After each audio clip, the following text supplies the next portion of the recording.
Good morning and welcome to PSJA Java Chat, your morning chat with your favorite PSJA ISD Instructional Technology Integration Specialist, where we discuss EdTech tools and trends with invited guests and, of course, our morning coffee. In episode 8 of Java Chat, February's elementary district tech integrator Gracie Tapia shares how she started loving technology, her calling as a teacher, and the integration of both. She tells us about how amazing it is to see her students become digital learners and encourage them to be self-sufficient in all aspects of life and learning. Hello everyone and good morning and welcome to our new episode of Java Chat. Today we are going to be interviewing and showcasing our amazing educator, Gracie Tapia from Sorensen Elementary. Good morning, Gracie. Woo! Good morning. Gracie, yeah, we're happy to be here with you too. Gracie was our integrator of the month for elementary for the month of February. So let's start with just a brief question about yourself. Tell us about your educational background. How did you start it with education?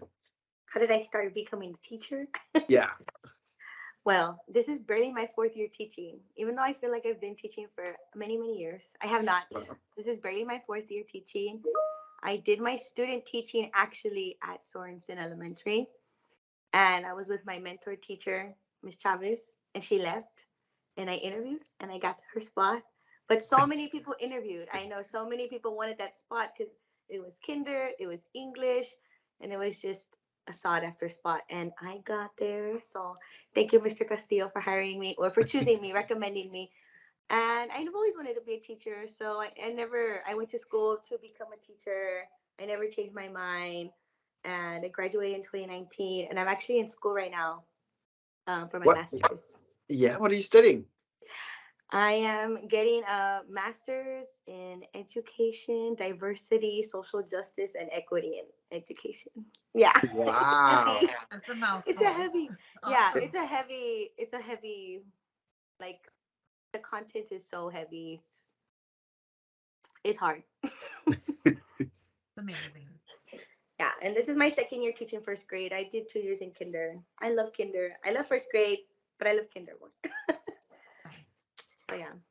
So how did you use a lot of technology, obviously, because we're selected as your integrator of the campus and then the district. How did you get into technology? I think this sounds so cheesy, but ever since I was a kid, I was like a little techie because my dad, he used to work at TSTC and he was the director of the media center. So he always had like extra laptops, extra cameras, and we were never like video game kids. Like our parents didn't let us buy any video game consoles. But like I remember playing like the Mavis Beacon teaches typing, like when we were growing up. Yes. old. Well, for me it's old. And I don't know, it just always stuck with us. And I think me and my sisters, me the most. I think we all have just like an affinity for technology because we were just like what is it called, immersed into it like so young, but in the computer sense, not like like how we said like video games and not stuff like that, like computers. So I think that's how I got into it, and then I never let it go because it just makes things easier. I guess everything's just there, kind of like a phone, but phones are toxic. You just reminded me of back of when AOL was like the thing when you said Mavis Beacon teaches typing, because I think they used to send the CDs of Mavis Beacon and AOL in the mail, and I was just like, I just had flashback right now. Yes, when I was thinking of it, I think of it's like a bus, and you have to be typing the words and not like I don't know. I remember it very clearly. So Wow. yeah. Well, we're going to dive in a little bit more into your tech experience now. So I want for you to share with us your experience about using technology in your classroom for instructional purposes. I think it's been a good experience. I mean, besides like the learning, the obstacles of, when things go wrong. Since my first year, I started using technology, of course, because I mean, that was like, but it was so different then, because back then when I first started, the students didn't have devices. Mm-hmm. So it was harder. The only technology we had was the board. Do we even have a new line board? I don't even remember. I don't think so. I'm like, when this happened? But we had I don't even think I ever got to use a projector, to be honest. So I'm not even sure what my first year was. It was a blur because that's the year we left COVID in March. Uh-huh. Um, but I would use the stuff where the kids would go up. They would use the dock cam, and that's as big as it got because they didn't have a device to play Nearpod or Kahoot, you know. Um, but it definitely. Sorry, my alarm's going off to take my vitamins because I forget everything. Um, but I think now that my whole class knows how to use everything that we use, like they're fluent in it. They know how to navigate everything, and it's not like a waiting game for them to like understand it. It's much more. It's easier, and I look forward to it more because before it was like a headache. Like these kids don't know how to do this. But they're little at first grade, so they're learning, and Mhm. I just give them to So- props for picking it up. And I think it's just fun for them to make everything like a game and a contest that like motivates them. I'm always like, oh, let's see whoever gets here first, like whoever can sign in first, email and password. Like I always have like a prize box. Oh, you're gonna get a prize. Top Wow. 10 kids, like not the top three. I do the top 10 to Wow. with more kids. Um. So anyway, my experience has been good, I think. That that's But a good incentive for yeah, them to start from, like, especially like for first grade to start typing and learning how to log typing. in. Yes, and I have them do typing club now, so it teaches them how to place their fingers on the keyboard, like where their fingers belong. So I see them trying, and their fingers are like smaller, so their fingers are trying to reach the A or the A with their pinky, and it's funny, but they got it. They're picking it up. Amazing. And everybody loves incentives. I Everybody know. Helps loves with it. all I know. that. Oh, back in the day, 4 years ago, I was thinking about computers in your classroom. There at least were maybe one or two computers in your classroom. Yeah, like the desktops. Yeah. Yes. The Yes. desktops, but no iPads. We didn't have iPads yet. And yeah, the first year I taught, it was 2019, 2020. So 2020 is when we left school. So I never had like a normal year. That's why I feel like sometimes I'm a new teacher because that year we left suddenly. Second year it was like 100% virtual, hard. And then last year everybody was all like COVID, like the mask, everybody was separated. Coming back. So this is Yeah. my first normal year. That's good. We're Yeah, finally kind of back to that this year. whatever normal is. But No Yes. year is normal. Right. yeah, exactly. Yeah, yeah. So we know you use a lot of technology, like with your students, and that's awesome. What is your favorite tech tool that you utilize in your teaching? And feel free to tell us more than one if you have one or other ones that you use. Okay, I hope this is a tech tool because my favorite thing is Good Notes. I think it's like my Bible. Like my kids, I'm always like the Good Notes app because like they use it too. And really the whole iPad. I know it's a whole device, but I have everything on there. I have the curriculum, I have the activities I'm gonna do, everything. Everything is on my iPad. And the all the scope and sequences that we have, the years in view. So when I'm replacing my teaks, I don't have to go into my computer, go to OneDrive, go to find or even the documents when we download on the computer, it's a mess because I have so many. So on my iPad, I have everything there. I just go to the iPad, look, change the kids help me change the teaks. Um, as long as I remember to charge my iPad, which I made it a class job. I made it a class Perfect. job because I thought smarter, not harder. I was like, okay, you're the one who's gonna remind me to charge the iPad and the stylus today. So I think that's my favorite. I mean, I love Kahoot and Nearpod. Those are the two main ones I use. But I think Good Notes, because even my kids use the Good Notes and they already know how to work it, and they know that because you know how you can hide the interface and up there it's showing is just like what you're working on. It doesn't show like the writing tools. They already know how to navigate the one that's on the iPad. They already know how to do the highlighter, the pen. So Great. yeah, it's awesome. I love it. Great. Yeah. So you have them show their work as well and connect. So that's Yeah, amazing. so they're Yeah. doing their work, and I prefer it over sitting at the dock cam and stationary or at my desk. Yesterday I was sitting on a table crisscross, applesauce, and I had my iPad on, and I had my little speaker that they gave us. They gave us like those, those little microphones, the best, right? And we're doing math, and I'm there, da, da, da. And they're like, "Why are you on the table?" I'm like, "Cause I'm comfy over here. Mind your business. You guys look that way." So I get to move around, and if the kid's not picking it up, or if I see someone struggling, it's easy for me to be helping them while I continue, and I don't waste time like getting up from my desk, going to check on them, So Nice. yeah, that's my favorite. And that's what that's active teaching. It's about walking around and being in the power zone and being there for supporting you. That's the best way to use technology, or the way to use technology, pretty much. Yeah. Thank you for sharing. Yeah. And that's what we've been promoting. And good to see you again, Gracie. Good morning. And that's what, and kind of piggybacking off of what you guys were talking about, and Valentine was just saying, that's something we've been trying to promote at all grade levels, and we've seen it work really well at elementary, because they were the first of the grade levels to kind of get the iPads more so than the other levels. And so we're trying hard to kind of spread that goodness, that good notes has to offer. And the good thing about it is, I know you were saying, my files are a mess, they're everywhere, right?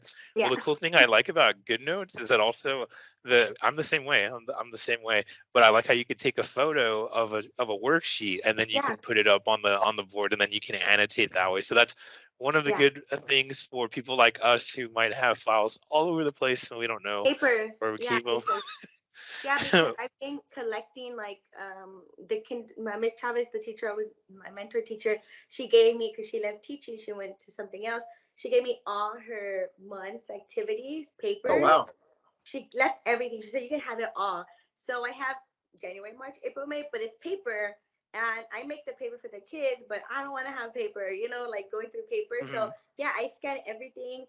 I don't have enough My View books, and I don't have I don't have an extra one for me. So I scan the My View book pages, and I do it all from my iPad. And the GoodNotes is my most organized thing in my life, because it's for work. Everything else is a mess. So you know there's a new thing that we started promoting that is called Lumen, which is for editing PDFs. So if you want to scan them and then share them in Google Classroom with your students, they can go and edit virtually, and you don't have to do any more copies. Paper, no more. I know. We can show you about it. We created a little training for it, and we're here. Yeah. Hey, so Gracie, we're going from your favorite tech tool, and we're going to kind of go in an opposite direction here.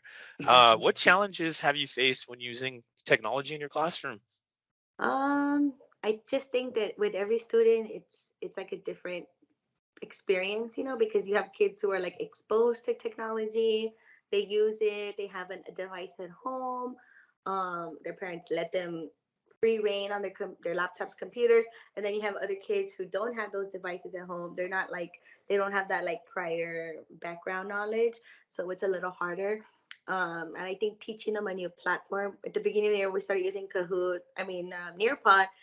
They were like, "What is this?" The question popping up, and they didn't really know how to type well. They were, with their fingers, and it slows things down a little. But I mean, that's how it is every year in the beginning of the year. Everything is slower paced. They're getting into the routine of things. So also technology, computers, the Wi-Fi is super unpredictable. And it doesn't even have to be all the kids, but if it's a couple kids and my computer's not working, and I have a couple who get frustrated and cry, and I'm like, it's okay, calm down. If we can figure it out, you just get with the partner, we're gonna figure it out. I try to stay calm and open-minded, something's gonna happen, so I expect that something's gonna go wrong. And part of the learning process. Yeah, for me and for them. Because I'm you have to have a little patience, it sounds like. Yeah. But I love your confidence, how you're the way you're talking, you exude the way that you deal with the situations is amazing. So right now, if you think about how your students are doing at the beginning of the year, to me, think about it, you're in the transition grade. They're going from iPads to Chromebooks, starting to type. They're getting a little bit more comfortable within themselves as well as kids. So great job. Yeah, and actually, I think no, did they start with no? That was last year. Last year, our kids had iPads in the beginning of the year, Mm-hmm. and then they switched them to Chromebooks. And it was like in the middle of the year. Yeah, it was hard because they already had gotten used to the iPad, and Mm-hmm. then they all of a sudden had this computer in front of them with Mm-hmm. the key. You couldn't like touch everything. You had to, use. Sometimes sometimes the touch screen doesn't work. You had to type with this, and it just looks different. iPad and the computer looks different. Correct. Um, yeah, I think they finally got unlocked, but I still have those moments where maybe when they're taking a test, like some kids, I still have to print the test out for them. Like they can't do it on the computer, which is okay. I mean, we differentiate like lessons. We can differentiate the way they use the technology. So, yeah. So we talked a little bit about your background already. And we talked now about your education and how you've seen technology. Now let's talk about your life. How has technology changed your view in life, your personal life? You think about now, right now in technology, like, because it's every day. We use technology every single day. We use it every day, right? Well, I don't know. I do like that it like I don't know technology like allows us to have so much information. I told my kids that information, um, like at our fingertips. It's good. It provides us like connections to people, resources. I don't know. That's like my main form of communication sometimes with people, like family members. But I'm not gonna lie on this Java chat. In the personal life, I don't know. I think it's important to keep like a healthy balance. Time on your phone or your computer. I think I use technology so much at work that on the weekends I try to take a break from it. I try to not be on my phone so much. I try to pick up a book, try to read, try to tend to my garden. Um, but then I also use it for that. I use plant apps. Or I go watch birds. I use birding apps, like everything is, I use it in my, like non-technology life. So, I mean, it just reminds me to kind of stay in the moment because it's so crazy how everything is just like on our phone, like the good news, the bad news, and the bad news is depressing, right? So I try to stay off of it during the week. Um, because during the week I am always on the computer, or like I'm on Class Dojo. Class Dojo is like a school Facebook, right? Like the parents are messaging me, I'm checking the news feed, like so yeah, balance, I think. Good. You need to unplug every now and then. Yeah, because me and Rita, another first grade teacher, we were working on the yearbook and we were finishing up last week and we're on the deadline and we're just kind of like plugged to the computer like up until Good Friday. Like Friday we were working and I was like my eyes hurt. I'm like, oh my gosh, I haven't like been staring at the computer for so long, like working on something. And we were like tired, had a headache. I was like, this is bad. So yeah. Awesome. So I know earlier you talked a little bit about your dad, and his job and how that kind of inspired you to teach and get into technology a little bit. Is there any other people or person in particular that helped inspire you to use technology in your classroom? I guess not necessarily a person when it comes to the classroom. So I did go to the NTC, the new teacher thingamajigger. I don't know what the C stands for. I can't remember. It's been so long.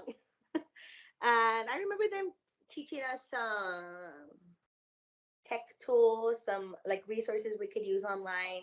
But other than that, no, it's all me. And that's okay. I love it. Yeah, kind of self-learning. That's what we I am need, myself inspired. Yeah. So I am woman, I roar. That's right. and that's my second year. I forgot who was the CIT. Oh, it was Denise. She helped me a little bit because I was kind of like, oh no, I don't know if my kids can do that because I was so used to them not having a device, but then they got them and I was like nervous, but then she did help me get into it a little bit more. And then I did CIT for 1 year. Scary.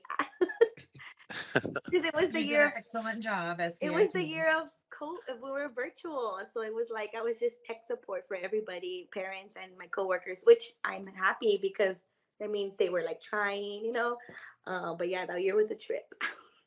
Well, Yeah, you and brought Awesome. up a good Yeah. point because the CITs are an excellent resource for any Yeah. teacher at any Yeah. campus Yeah, for for any. instructional, help with And technology. so were you guys. So were you, because I remember messaging you all the time too, because I was scared. well, I'm glad that they went to you because I'm sure that that was a really great moment for you to learn a significant amount of stuff about technology. Probably not only software, but probably even hardware stuff. Because I know Yeah. even when I would go over to your class a few times last year, uh, we would have your team would be either Yeah. in your room or in Miss Lemus's room, and Yeah. we're all trying to figure this stuff out together. And Yeah. those were good times. But well, let me go on to the next question here.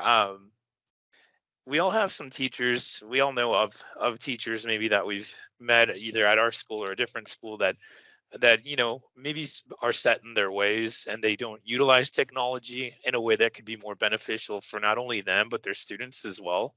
What advice would you have for a teacher that is reluctant to integrate technology in their classroom? Hmm. Just do it. No, I'm just kidding. I'm just kidding. No, I think it's like never like an easy thing to like jump into, especially because I mean when I started teaching, well, like my cowork, like my team, they've all been teaching for longer than I have. Many of the teachers have been teaching longer than I have, so I always felt kind of bad like trying to like push it because I like, to me, I'm like, you don't even know what you're talking about.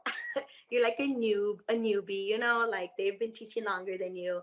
But I think that it's nothing is like easy or like laid out in front of you. Like you have to be willing to learn it. And the good thing is that like with your students, I mean, you can learn with them because I still learn from them stuff like Prodigy, that game that's on Clever. It's like a video game, but they're doing math and they're doing reading, and I'm like, I don't know how that works, and they're there. Look, this is how you do it, and they know the ins and outs of that game, but some of them still can't use Google Classroom. And I'm like, come on, guys. So I think if you look at it in a positive light, we just have to be open minded, willing to learn something different, many things different, because there's so many things you can use online. I know you guys lay out a bunch of stuff. Of course, you don't have to use everything, like maybe start small, like put in a Kahoot game here and there. One of my coworkers started using that because um, some of her kids have a hard time with technology, but she just kind of like slipped it in there once and they did good. So now she's using it more and more often. Um, and you guys, Debbie, Valentine, Marco, Zenaida, I think you guys have so many, so many videos already done. You've done trainings, you have these chats, everything. So ask for help. And I think there's always someone willing to help. Like I told you when I was doing the CIT, um, I felt like I was just on 10-hour tech support, but they wanted to learn. So I think Yeah. all the teachers at my school, I don't know about every school, but at my school, they always ask for help. And even though I'm not the CIT anymore, I still get like, Miss Tapia, can you help me with this? And I That's love to awesome. help. I love to help. So I'm glad that they still, ask for help. Um, so just keep an open mind. Try. You're not like alone learning. Like everybody had to learn. Yeah. Like how education changes, technology changes. We have to also be willing to change. So, I like that. Moral of the story is it's okay to yeah. ask for help because even Yeah. as much as, people might think me, Debbie, and Valentine know we don't know everything until we Yeah. we ourselves ask people for help. And so I like that message. It's just like anything else in education, technology, we're lifelong learners. Yeah. Exactly. I was just And gonna say that, Marco. yeah, that's what who told me that? Miss Urbina, Mr. Castillo told me when I was interviewing for my teaching job. They told me that, and I'm like, oh, I'm gonna say that forever now. We're lifelong learners, and we just need to adapt. Like we expect the kids to adapt and learn, and in situations we also have to be willing to. And the cool thing is that if they feel comfortable coming to you and ask you because they already know that you have some expertise in technology and they feel comfortable. Yeah. But if not, I'm going to plug in something, send them our way. We're here to support educators. And with that, I actually put the little link of our Instructional Technology YouTube page with our landing page with our playlists. So for those of you watching the recording, go to YouTube and just put PSJA Instructional Technology because you won't be able to see the chat right now if you're not here live. But on another note, we're going to conclude this with this question. So I want just to tell us about, because we all had those aha moments or those moments that were like, oh my God, technology was amazing. What's been one of your proudest moments using technology?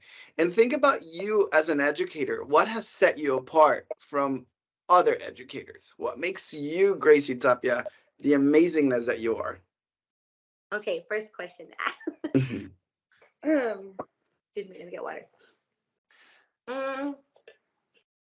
My proudest moments, it's like a general moment because I don't know if I've had like just one, like, oh, you got it, like that I remember. But I think my students, like as a group, them just finally like it clicking and us having like a smooth transition, like typing their email, typing their password, getting into Google Classroom, getting into slides with no hiccups because I've had it done before. Many times, but the first time it happened, I was like, I didn't even say anything. I didn't call attention to it. I was like, yes, like they got it. Like nobody was like, I can't get it, like those like cries for help. And I think them just finally like now they know how to navigate Nearpod and Kahoot smoothly. Like there's no like I don't know the game pin. Like they already know it's up there. You type it, and using it efficiently because I don't know. It's just I don't know. It's hard for them sometimes because they're little, and that's in the classroom. But also aside from the classroom, I don't know if this counts. Like I told you, me and Rita were doing the yearbook, and the yearbook software. It was our first time using it, and it was hard. I was like, this is the font's boring. It looks lame. Like the graphics are so old school. And we were like, what do we do? And like, it was hard. And we're like, let's just do everything on Canva. So we did the whole yearbook on Canva, like the whole 85 pages. We did it on Canva. We did it like this. And it looks awesome, because Canva is so fun. And we know how to use it like the back of our hand. So shout out to Canva. Love it. Love it. Great tool. The other part of the question, what sets me apart? I don't know. I feel like I'm like a hippie. Like I don't think I can like set myself apart from the other teachers. I think that we all do the best we can with what we can, and we're just trying to survive and teach these kids. And some people just have a different way of getting there, and then we just care about our students' educational success, their emotional health. At least I hope we all do. And I do. You guys know you walked into my room. I'm hoping teachers do this because I think it's just good, especially for the little kids, maybe even like older kids. I do tell my kids all the time, like, oh, I'm a star, like you guys heard them. You walked in and they're like, she's a star. I right? loved it. Yes, I remember. Yeah. So I do try to, like you said, you took the words out of my mouth, exude like confidence that like, oh, I know this, like, I can learn it. Even though it's hard, like I tell them like, oh, I don't know, like, let me look it up because I don't know everything, I think it's important to like humanize yourself in front of the kids, like let them know I am not like, I don't know, I'm not better than you. I think that's like the hippie in me talking, right? Because I'm like, I'm not like, and I think Miss Chavez taught me that. Shout out Miss Chavez. Like you want your kids to know like you don't know everything. And but I promise I'm not like that at home. I'm like super chill. I'm like an old lady. I just, put that on for the kids because when they're confident in themselves, they're confident in their learning. So put that on the t-shirt. Well said. Amazing, Gracie. We want to thank you for the time that you had to spend with us this morning for this interview. If there's anybody that has any questions from our audience, go ahead, type in, unmute yourself, ask a question to Gracie. But we want to invite you also, Gracie. We sent an email yesterday for our third annual virtual technology conference, and we want you to apply and send a proposal because we think you're amazing. We ultimately, I feel like what sets you apart is your charisma.